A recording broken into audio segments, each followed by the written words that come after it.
Hello, friends. Today we will talk about Atlantic Immigration Program, one of my favorite programs, and there are many reasons. One is that it caters to even Tier 4. We will talk about what is Tier 0, 1, 2, 3, and Tier 4. And it's also a federal program, which means that the processing times are also very low. It's just 7 months, which is as comparable to an express entry program. So before that, let me introduce myself. My name is Sandhu, and I'm a regulated Canadian immigration consultant based out of Ontario, Canada. And here's a disclaimer. So this is only for informational purposes, should not be construed as legal or professional advice. And if you want one, consult a licensed professional, maybe a consultant or an immigration lawyer, right? So without any further ado, let's deep dive into Atlantic Immigration Program. So I'm going to be talking about the eligibility, what kind of work experience do you need, what all documents you would need, and also what is the biggest mistake people make when doing any kind of Atlantic Immigration Program application or thinking about their eligibility, right? So we'll talk about that. So watch till the end. So let's look into who can apply, right? So this is the first thing we want to discuss. So who can apply? So if you see, to be eligible for Atlantic immigration, so you must have a qualifying work experience. So you need some work experience. So what kind of work experience do you need? We'll talk about that. Unless, so there's only one exception. If you have studied from a post-secondary institution in Atlantic Canada as an international graduate, and there are some criteria related to that. If you meet that, so you would not need any work experience in order to submit your application. Okay. And then you have education requirements, and you have language requirements, and you need some funds as well, and enough money to support yourself. And that also, if you are not living or working in Canada, right? So if you are already living and working in Canada with a valid work permit, you don't even need to show that. Okay. So now let's look at the work experience. So this is very, very interesting, right? So this is one of the few programs in which any work experience you have done inside or outside Canada, right? Even if it's inside Canada, you had that experience while you were studying full time. Even that could be counted if you did that during your authorized working hours. For example, if you're authorized for only 20 hours, make sure that you don't put in more hours, because that will make you ineligible, right?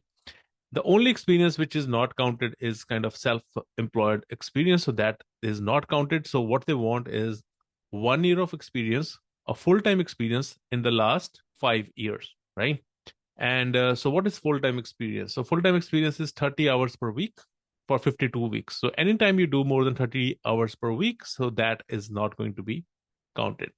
And the experience can be in any tier other than tier 5, right? So what happens is that in Canada, every job is given a knock code. So knock is like, let's say, a 5-digit knock code is given. So as per the knock 2021, right? So for example, let's say if somebody working as a food service supervisor, so they will be given a knock code 62020. And similarly, every single job is given a knock code.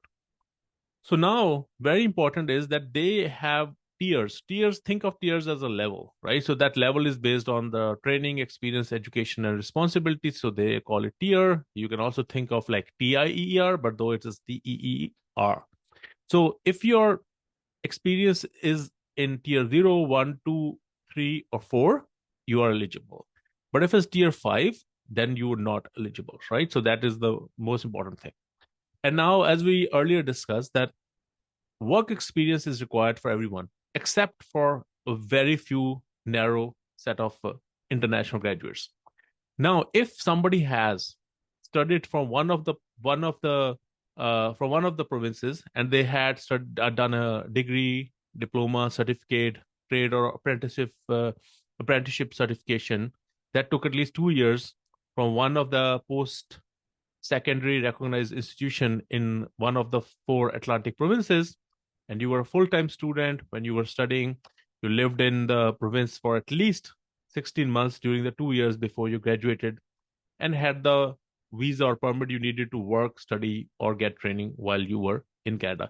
If you met all these requirements, then you don't even need that 1 year work experience. Okay. Now there's some education requirements. Now, it depends upon the job offer. So the work experience is not the criteria. So here the criteria is job offer. If your job offer, because this is a job offer based stream, right? So you need a job offer from a designated employer. So what is a designated employer? So designated employer is any employer which the province has basically verified and said, oh, this person, if they give the job, and then we can give you a certificate of endorsement if the employer applies for that, right? So it's a designated employer, and there's a list of employers who are designated, and an employer can also during due course can become a designated employer, right? So they have to meet certain conditions in order to become a designated employer. So having said that, so let's look at the education requirements. So if you have a job offer in tier 0 or 1, so you must have 1 year of post-secondary education credential. So this, it could be like a 1 year certificate, 2 year diploma, any of that would work from inside or outside Canada. If it's outside Canada, you need to have an education credential assessment done from one of the 5 or like 7, I think now it's 8, I think, designated organizations. So you need to get it done from one of those, like West Canada is one of them. ICAS would be another one. And if the job offer is in tier 2, 3, 4, you just need a high school diploma from Canada, or it's an equivalent outside Canada. And that also you need to prove by ECA, Education Credential Assessment. Language requirements are pretty low, right? If you're seeing language requirements, either it could be French or English tests. So the English tests are CELPIP, IELTS General, and PTE Core. And the French is TEF or TCF Canada. And if your job offer is for tier 0, 1, 2, or 3, you only need CLB 5, and for tier 4, it's 4. It's pretty low language requirements. And the settlement funds is also very less. If you are already working and living in Canada with a valid work permit, you don't even need to show. But if you are outside Canada, then you have to show that, and the requirements are this. So, for example, these were updated on June 3rd, and the number of family members is 1. You need 3,672. And if it's more than that, let's say 2, that is 4,572. So, you can see that. Now, let's talk about the main thing, right? Because apart from work experience, the most important thing is that you need a job offer, right? Now, there are some requirements for the job offer, right? So the job offer must be first full-time and non-seasonal. So what is full-time? It means 30 hours per week, right? And for 52 weeks. And the job offer must be for a job that you are able to perform and likely to accept and carry out the job duties. So if you don't have the requirements to do that job, so that could create some problems, right? So if it is a job offer for tier 0, 1, 2, 3, so the employer must offer you a job that will last at least 1 year from the time you become a permanent resident, right? And if it's tier 4, it has to be a permanent employment, no set date. But I think just to be on the safe side, just take a permanent, the employer could mention in the job letter that it's a permanent full-time position, right? So that should cater to everything. And then the job offer cannot come from a company where you or the spouse are majority owners. So it's not like self-employed kind of thing. And there's only one exception. Okay, so before we talk about the exception, let's look into what kind of job offer you can have. If your previous experience is in tier 4, right? And then let's say customer service representative would be probably a tier 4 job, right? So then your next job could be in tier 4, tier 3, tier 2, tier 1, tier 0, right? And if your experience was in tier 3, right, then the job offer you can have is in tier 3 or above, right? You can't get below that, right? So for example, let's say if somebody has a work experience as a manager outside Canada or inside Canada, and you want to use that work experience, and the new job offer can only be in tier 0. It cannot go down. So you can be at the same level or up, but you can't go down. The only exception is for work experience as a licensed practical nurse or registered nurse. Let's say hypothetically you are from some country where you were a registered nurse, and now you came to Canada. You found a job not as a nurse because you have to go through certain requirements in order to work as, but you find a job as a home sport a home healthcare worker, or you got a job as a nurse aide, orderly, or patient service associate, which is a knock 33102. That exception, that are the only few exception in this case, right? Other than that, there is no other exception. So now let's look into what are the document requirements. So you need language tests, ECA if you have any education credential from outside Canada, right? Proof of funds in a very limited case. You need a settlement plan, right? So after you get a job offer from a designated employer, you need to get a settlement plan. So settlement plan is free of cost. So what will happen is that your employer is going to apply for certificate of endorsement, right? So you cannot apply for certificate of endorsement to a province. And you will need a certificate of endorsement as one of the documents at applying for this specific application. And how you get the certificate of endorsement is that your employer will send the job offer plus your settlement plan, which you have created with the settlement organization, to the province for endorsement. And after reviewing that, so if they endorse you, you will use that certificate of endorsement in your application. So if you read this, after you have your settlement plan, the province must endorse your job offer. Your employer will handle the process. So you cannot handle this process, your employer. So don't submit your permanent residence application until you confirm with the employer that your offer has been endorsed. If the province endorses your job offer, you will get a certificate of endorsement in the mail. Include your certificate, endorsement certificate with your permanent residence application, right? So now let's look at how do you apply. So you apply through the permanent residence online portal. If you go here, you click on this, probably it will take you there. So yeah, that's how you will create your account. And basically it's an online application. Most of the forms are also digital forms, so you don't have to download any form, but there are a few other forms which you need to download. And you can always look at the document checklist, and it will have all the information. And there are some PDF forms which needs to be printed out and hand signed and uploaded. And the employer has to give you an offer of employment. So it's IMM 0157. So the employer must sign it, printed sign, and then you will also have to read the declaration and sign by hand, right? And make a digital copy, scan it, and then upload with your application, right? Now I'm going to talk about the most important pitfall in this specific application. But let's talk a little bit more about even the temporary work permit. So if your work permit is expiring or you need one, so you can also apply for that work permit as well. So that option is available. And the work permit you will get will be an LMI exempt work permit, and it's going to be valid for 2 years, right? And there are some documents which are required. So how do you apply? You can apply online. So the employer has to get an offer of employment number through the employer portal. You need to provide a signed form, and there will be work permit support letter, language test results, educational credentials, proof of work experience, and so on and so forth. So and you can always apply for the work permit, and your spouse can also apply as such, right, for her open work permit or his open work permit, depending upon who is the applicant. So now let's look into the biggest mistake which people make, right? I told you that what is the biggest mistake they make, right? So if you look at the job offer, right? So I just want to emphasize this specific thing. Most people get jobs for which they do not have met the requirements, right? For example, they say when a designated employer offers you a job, they will give you an offer of employment, and you must make sure that you meet the employment. Most people get jobs for which they do not have met the requirements, right? For example, they say when a designated employer offers you a job, they will give you an offer of employment, and you must make sure that you meet the employment requirements in the national occupation classification, right?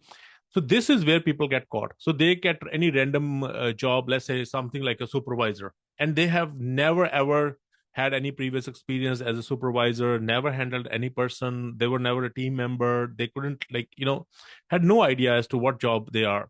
And you should be very careful when you submit some application or you get a job offer for which you do not have any experience or you do not have meet the employment requirements. And how you can find the employment requirements is by going to the national occupation classification, right? So any job, if you see here, okay, so let's say like the first example I gave was food service supervisor. So I think the one we have to use is ESDC. So let's say knock ESDC. So let's see if we can get to the right one. So Yeah. So let's say if I go here, right, 62020, and I go here. So this is the lead statement. These are the example titles. These are main duties. And then there are employment requirements. So, right. So let's say if somebody were to get a job offer as a food service supervisor, so completion of a community college in food service administration, a hotel or restaurant management, or related discipline, or several years experience. So either of the two is required, right? Now let's say you worked, you did completed your program as a business. You have absolutely no idea. You have never worked in this kind of setting. So that is a issue. So just make sure that any job you're getting, and you have to look at the employment requirements. Another thing is that you also have to look at the negative list, right? So it's not that every single occupation going to be eligible for AIP, right? For example, they have a quota for, I think the next year is for 5,000, give and take. So all the provinces, 5,000 is not too much. So, but it's enough in the sense. And there are some provinces who have put pause for when those quota get filled. Like I think right now New Brunswick is paused, but they will open in January, so you don't have to worry too much. And then, for example, food service supervisor, I think it's paused in Nova Scotia. So you need to also look into which province is there an active list or there's a positive list. Make sure that you review that in or before you apply for this specific stream.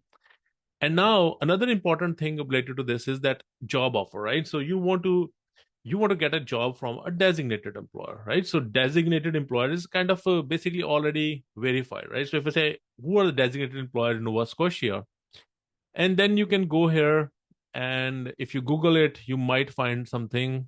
If the site is sporting, so we'll say something. Okay, we'll find the designated employers in, uh, let's say New Brunswick, for example. Let's see if that comes up quickly. Okay, so so so it has come, right? So you can see here. Let me just zoom in a little bit, uh, and you can see that they have a list of the designated employers. It's not always possible to know which is this occupation. You might have to do a little bit of research, but then there are so many of them, right? So let's look into Nova Scotia. Okay, so this is not showing here, and similarly, you could have for Prince Edward Island and Newfoundland and those kind of things, and you can see, can you reach out to these people and find a job with them, right? Because they might have already spotted, right? And similarly, you can do for Nova Scotia. Similarly, you can do for Newfoundland. Let's do for Newfoundland. Yeah. So they also have a designated employers. I think this list is the most comprehensive because you can actually look into even the knock code. For example, let's say you can say which employer. Let's say you find a job in something, or you have work experience in something, and you want to see, is there any employer who has supported previous professions, and then you can always look into this. For example, let's say somebody is, let's look at the first one, right? 21232. I do not know which one is this knock code. So let me find out which one is that.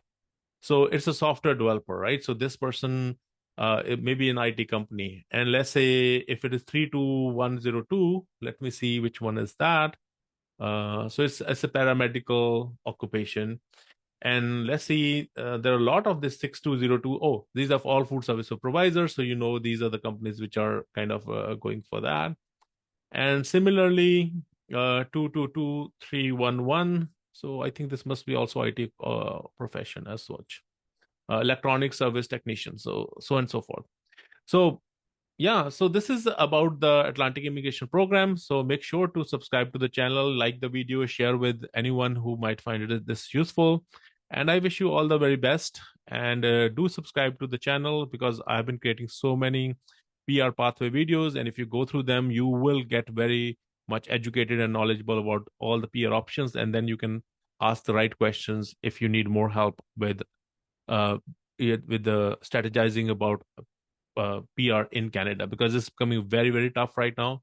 And if you look at the immigration level plan, it's not that good. And if I see that, uh, there is some good news, but mostly it is not that good news. So one of the good news is that, in express entry, you guys have some benefit because in Canada, focus is one of the category where you have 82,980 is the target. And this is all Canadian experience class.